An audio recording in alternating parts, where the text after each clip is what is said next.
waktu itu strict. Dalam satu jalan raya itu kadang-kadang ada 10 gereja.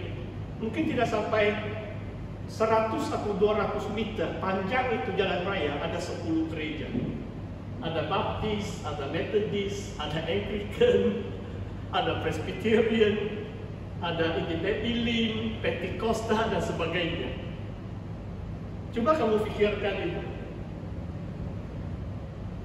Dalam firman Tuhan mengatakan 5 jabatan ini ada peranan supaya seluruh umat Tuhan mencapai kesatuan iman. Saya percaya hal ini akan berlaku pada akhir zaman.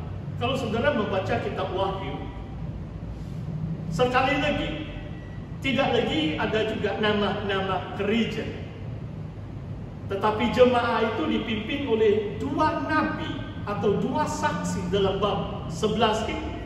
Maksudnya mana-mana gereja pada akhir zaman, kalau mereka tidak terima 2 saksi, 2 nabi yang Tuhan utus untuk memperlengkapi jemaat, memimpin jemaat sampai Tuhan Yesus datang kedua kali, saya rasa orang Kristen itu mungkin hanya nama, tapi belum pasti akan dapat menyongsong kedatangan Tuhan. Saudara, ini kerinduan kita bersama bahwa seluruh umat Tuhan mencapai kesatuan iman itu. Yang menyatukan kita ada 7 perkara, seperti yang saya katakan, kita satu tubuh. Kristus itu satu tubuh. Kalau tadi saya sebut New Zealand sebab tempat yang jauh, mereka tidak boleh marah dengan saya. Saya mau sebut di Kota Kinabalu. Jangan kamu marah dengan saya. Di Kota Kinabalu ada Basel, ada Anglican, ada SID, ada gereja-gereja yang lain.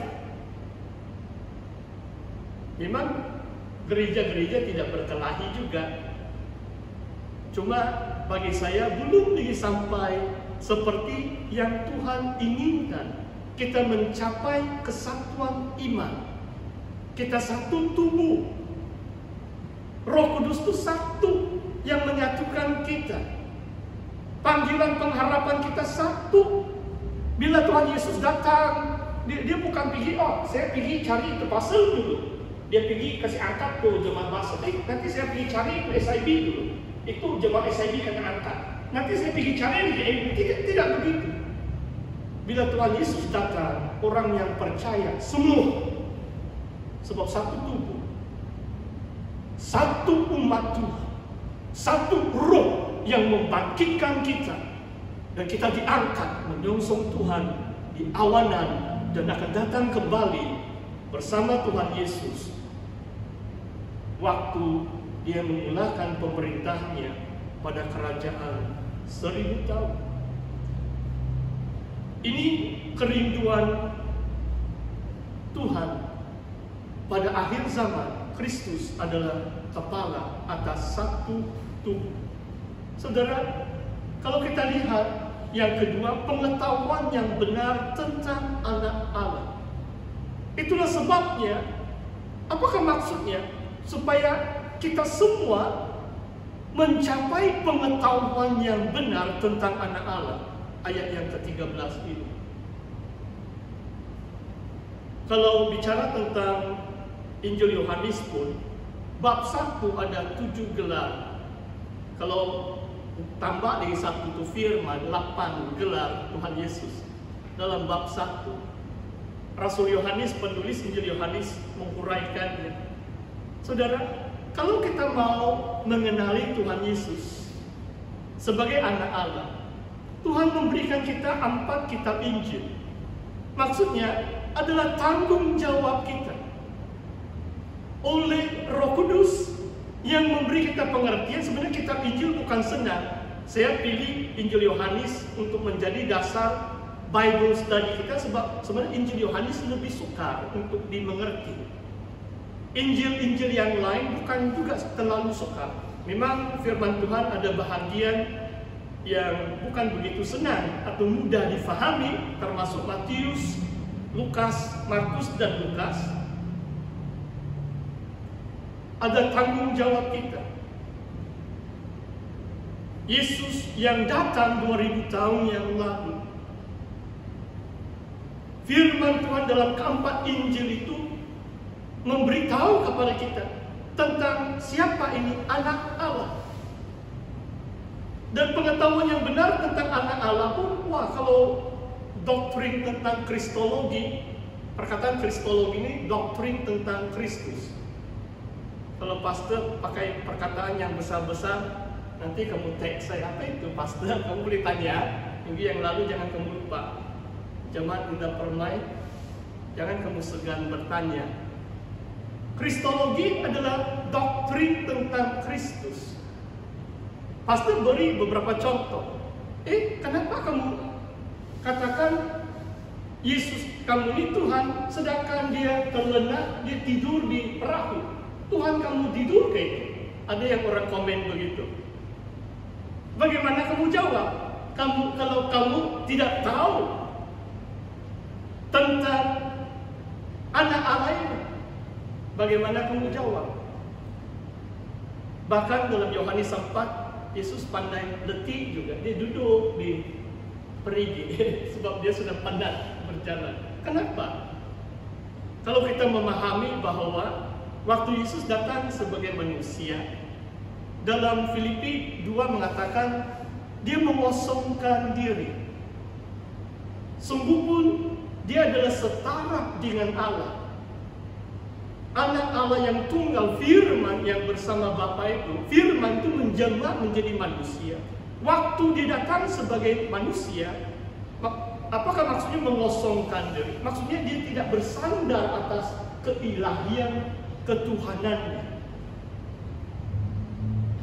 Dia mengalami segala keberadaan manusia.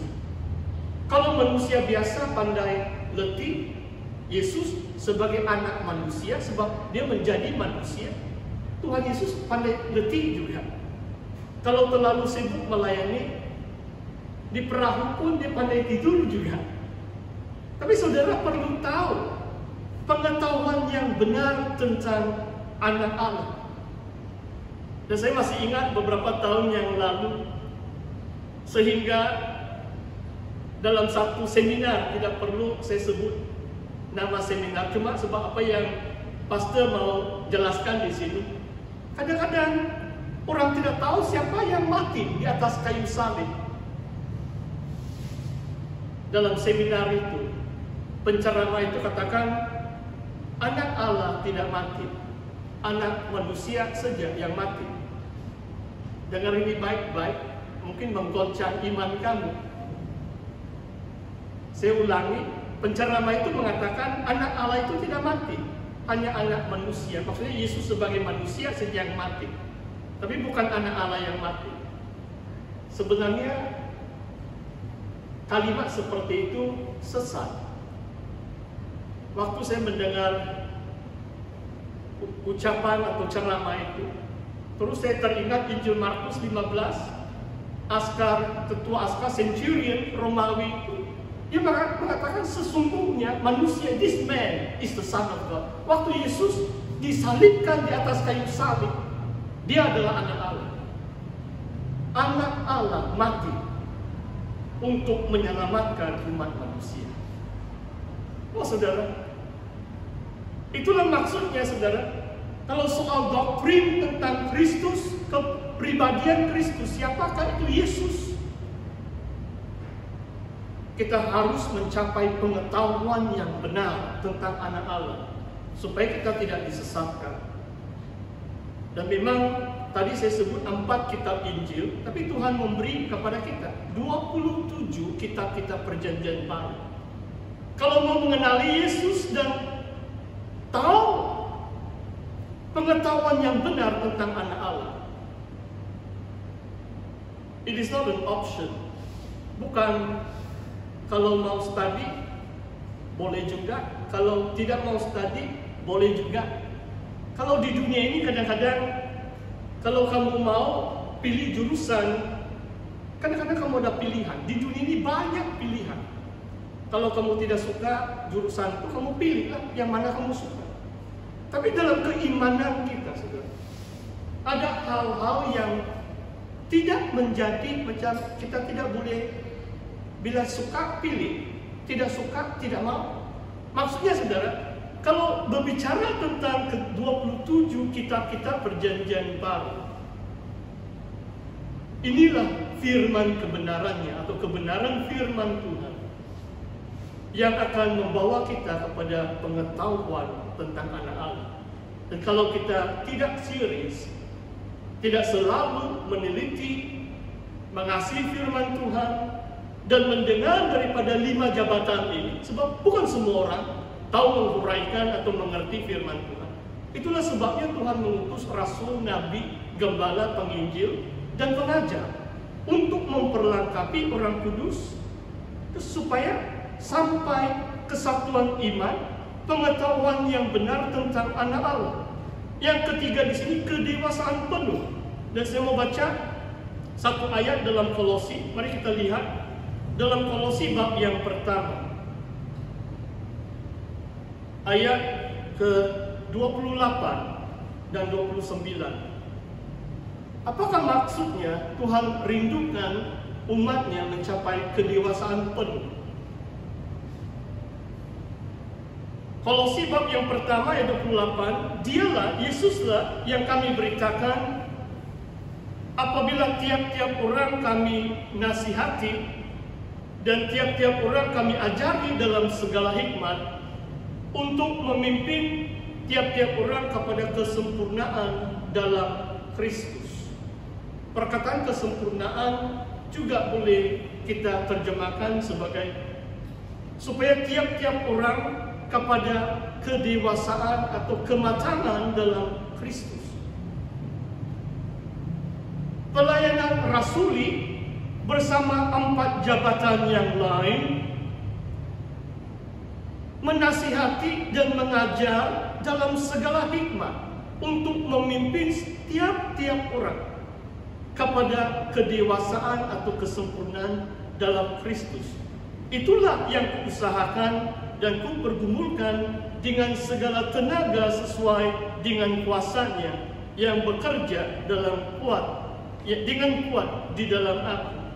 Saudara, kadang-kadang tadi saya beri contoh yang pelayanan pujian penyembahan. Mungkin pelayanan yang lebih berat lagi adalah menyampaikan firman Tuhan. Paulus berkata, itulah yang kuusahakan dan ku bergumulkan dengan segala tenaga sesuai dengan kuasanya yang bekerja dengan kuat di dalam aku. Oh saudara, kalau saya dapat bersaksi, kadang-kadang secara jujur saya lebih selesa atau lebih senang kalau orang lain yang berkhotbah.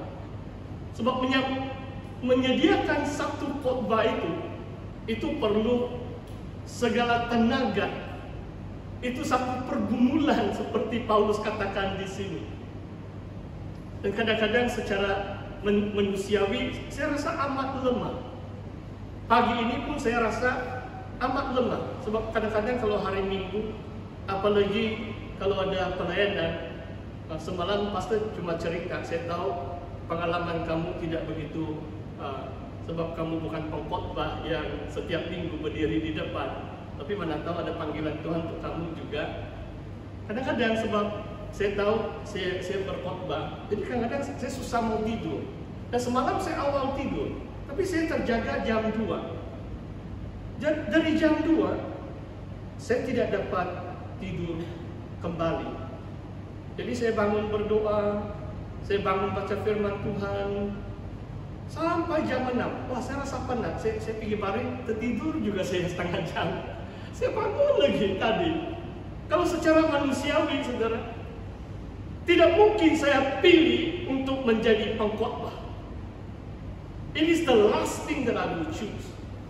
Kadang-kadang orang pikir, wah, Pastor Tony seronok kalau dia cakap di depan. Sebenarnya itu pilihan saya yang terakhir. Namun karena panggilan Tuhan, seperti kesaksian Paulus di sini, setiap kita yang dipanggil